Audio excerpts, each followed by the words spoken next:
अवधूत चिंतन श्री गुरुदेव दत्त श्री स्वामी समर्थ. नमस्कार मंडळी, श्री स्वामी समर्थ. तुमच्या सगळ्यांचं आपल्या चॅनलवरती खूप खूप मनापासून स्वागत करते. तुमच्या सर्व चांगल्या इच्छा मनोकामना स्वामी महाराज लवकरात लवकर पूर्ण करूत हीच स्वामी महाराजांच्या चरणी प्रार्थना करते आणि आजच्या नवीन व्हिडिओला सुरुवात करते. मैत्रिणींनो, आजच्या व्हिडिओमध्ये आपण पंचगव्य म्हणजे काय हे जाणून घेणार आहोत. बऱ्याच जणांना पंचगव्य काय अजूनही माहिती नाही. आपण हे कशासाठी वापरतो, कधी वापरायला पाहिजे आणि कुठे मिळेल, या पंचगव्याचे नेमके फायदे काय आहेत, या सर्व विषयांची संपूर्ण माहिती मी तुम्हाला या व्हिडिओमध्ये देणार आहे. त्यामुळे व्हिडिओ कुठेही स्किप न करता शेवटपर्यंत नक्की बघत राहा. आणि व्हिडिओ आवडला, माहितीपूर्ण वाटला तर लाईक करून शेअर करा. कमेंटमध्ये श्री स्वामी समर्थ नक्की लिहा. आणि तुम्ही माझ्या चॅनलवरती नवीन असाल तर प्लीज माझ्या यूट्यूब चॅनलला सबस्क्राईब करा. आता पंचगव्य कधी वापरायचं असतं तर बघा, एखाद्या विशिष्ट तिथीला, सणाच्या दिवशी किंवा अमावस्या पौर्णिमेला देखील आपण हे अंघोळीच्या पाण्यामध्ये वापरत असतो. अंघोळीच्या पाण्यामध्ये चिमूटभर पंचगव्य टाकून पाण्याने अंघोळ करायची असते किंवा तुम्ही उठण्यासारखं अंगाला लावून नंतर अंघोळ करू शकता. एका वाटीमध्ये चमचाभर पंचगव्य घ्या, ते पाण्यामध्ये भिजवा आणि अंगाला छान उठण्यासारखं लावून नंतर तुम्हाला स्नान करायचं आहे. तर बघा, पंचगव्य म्हणजे काय ते आता आपण बघूयात. आपल्या हिंदू धर्मात गाईला पवित्र आणि पूजनीय मानले जाते. गाईला मातेचा दर्जा देण्यात आला आहे. पण केवळ गायच नाही तर गायी संबंधित 5 गोष्टींनाही हिंदू धर्मात विशेष महत्त्व आहे. मुख्यतः गायीपासून मिळणाऱ्या 5 गोष्टी धार्मिक विधी, पूजा, शुभकार्यासाठी आवश्यक मानल्या जातात. गायीशी संबंधित ह्या 5 गोष्टींना पंचगव्य म्हणतात, ज्यामध्ये गायीचे दूध, दही, तूप, गायीचे गोमूत्र आणि शेण यांचा समावेश असतो. या गायीच्या 5 गोष्टींपासून पंचगव्य बनवले जाते आणि ते अत्यंत उपयुक्त असते. पंचगव्याशिवाय कोणतेही शुभकार्य पूर्ण होत नाही, हे लक्षात घ्या.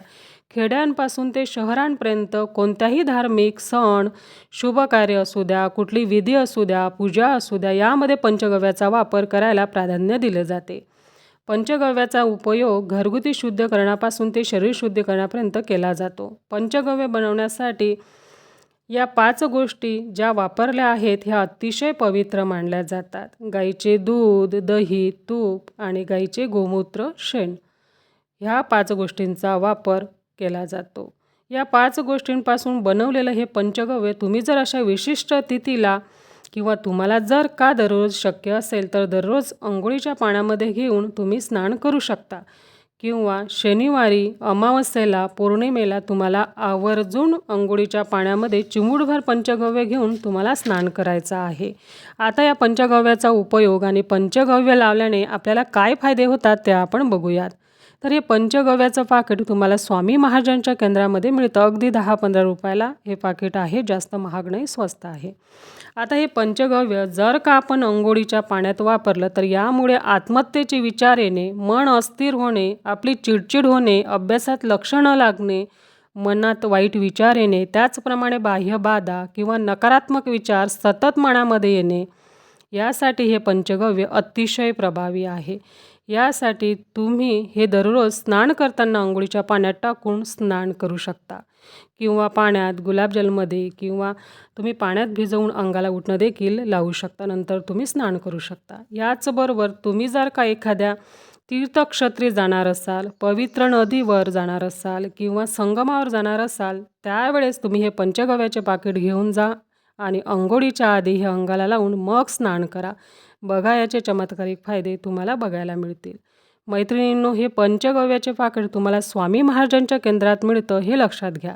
यामुळे आपल्या आजूबाजूची जी काही नकारात्मक ऊर्जा आहे ती कमी होते. आपल्या शरीराचं शुद्धीकरण होतं. आपल्यात असलेली नकारात्मक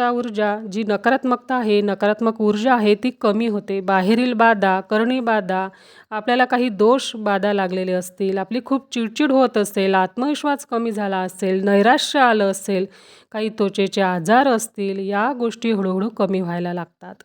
त्याचप्रमाणे तुम्ही जर का एका विशिष्ट तिथीला, एकादशीला, चतुर्थीला, पौर्णिमेला, अमावस्येला पंचगव्याने अंघोळ केली तर बघा, आपल्या शरीराचं शुद्धीकरण होतं. आपले दोष देखील नष्ट होतात. आपल्या मागची इडापिडा, दारिद्र्य दूर होतं. मन प्रसन्न होतं. एक प्रकारची पॉझिटिव्हिटी आपल्याला जाणवते. तर मैत्रिणींनो, व्हिडिओ माहितीपूर्ण वाटला तर नक्कीच लाईक करून शेअर करा आणि आपल्या चॅनलला सबस्क्राईब आठवणीने करा. असेच नवनवीन माहितीचे व्हिडिओ तुम्हाला बघायला मिळतील. चला मग आजचा व्हिडिओ येथेच एंड करते. झालेली सेवा स्वामी महाराजांच्या चरणी रुजू करते. भेटू पुन्हा. तोपर्यंत सर्वांना श्री स्वामी समर्थ. धन्यवाद.